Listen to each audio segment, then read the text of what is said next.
And they said we hate it here. They were very honest people. They didn't say to the Prophet, yeah, we love it, alhamdulillah. They said we hate it here. To the extent the Prophet's father died because of the disease of Medina when he was young. To the extent the Prophet's mother died because of the disease around this area. And she's buried in a city very close called Abwa.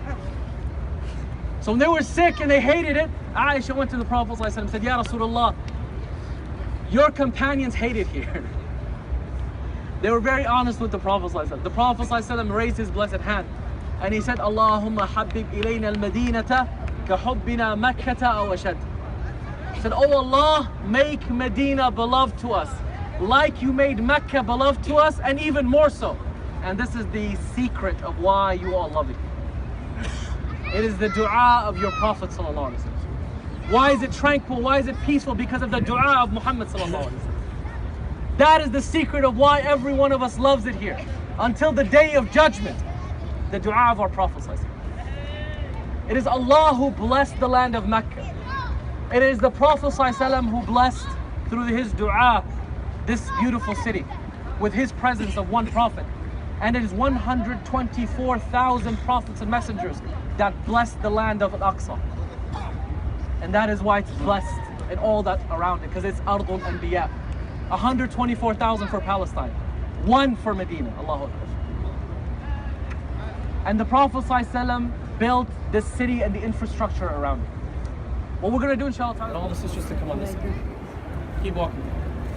I'm going to move, so don't. Sallallahu alayhi wa sallam fil awwaleen. Say Ameen. Ameen. وصلي اللهم وسلم على حبيبنا ونبينا وقرة أعيننا محمد صلى الله عليه وسلم في الآخرين. ولك الحمد يا رب العالمين. Meaning, teach them. This hadith is narrated through every single person, through Ibn Majah rahimahullah. These people were some of the most beloved people to the Prophet ﷺ. Anas radiallahu anhu said, I spent 10 years with the Prophet ﷺ. He never told me, why did you do this? Why didn't you do this? One day Anas radiallahu anhu was told by the Prophet ﷺ, go get this for me. So Anas radiallahu anhu walked out of the house of the Prophet ﷺ and went in, and he found some kids playing. We all know that the most beloved one to the Prophet ﷺ and his closest companion was none other than Abu Bakr. In his final speech, the Prophet ﷺ also said, he said that I have paid everyone back. Suq al-Manakha. Manakha is where, Manakh is trade goods. So this is the area of trade goods, the marketplace of trade goods. It was also known as the Suq, or the marketplace of the Jews, before the Prophet ﷺ came to Medina. And just like, nothing else is new, the Jewish people in the society were the richest people. And the reason is why they had a monopoly on trade in Medina. Al-Medina and the Haram. The Haram. Al-Medina was the Prophet ﷺ's masjid and the homes around the masjid. And roughly until this green gate, including this area that we saw, which was the Suq of Medina and the Garden of Medina. There was also another Suq by Baqiyah. That Suq, which is outside of the city, there is number one, the expansion of the Prophet ﷺ, and before that, the original masjid of the Prophet ﷺ. So when the sisters, when you go to the Rawdah, when you enter the Rawdah, I want you to look at the first row of pillars before you enter that have golden lines. Just remember what I said. They have golden lines. That is the extent of the original masjid of the Prophet ﷺ. When you're entering the Rawdah, you'll see golden lines going across and going forward. Okay? Those are the demarcation by the Ottomans of the original masjid of the Prophet.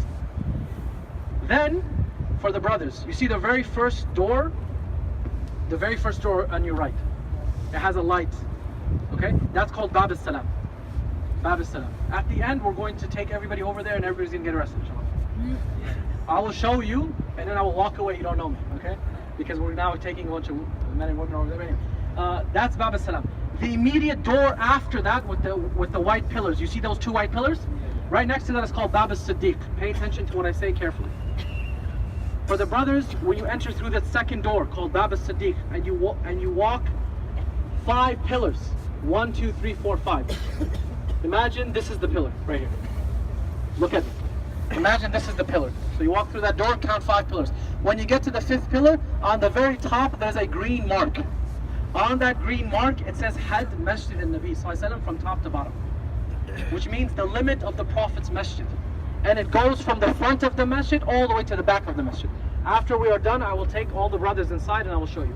For the sisters, when you're in the Rawdah, I want you to look right and notice one row of pillars going front to back. At the very top, every single pillar has this green mark. You will be able to see it if you look. It's about 6 pillars down. Okay?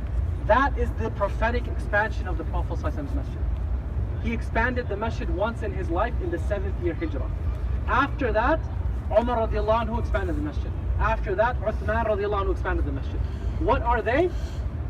You see where the Imam prays now is underneath that grey dome.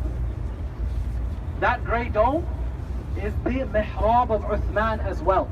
When Uthman radiallahu anhu used to lead Salah, the Imam currently leads in that exact same place. You will see only one pillar between the Imam and the Rawdah behind him.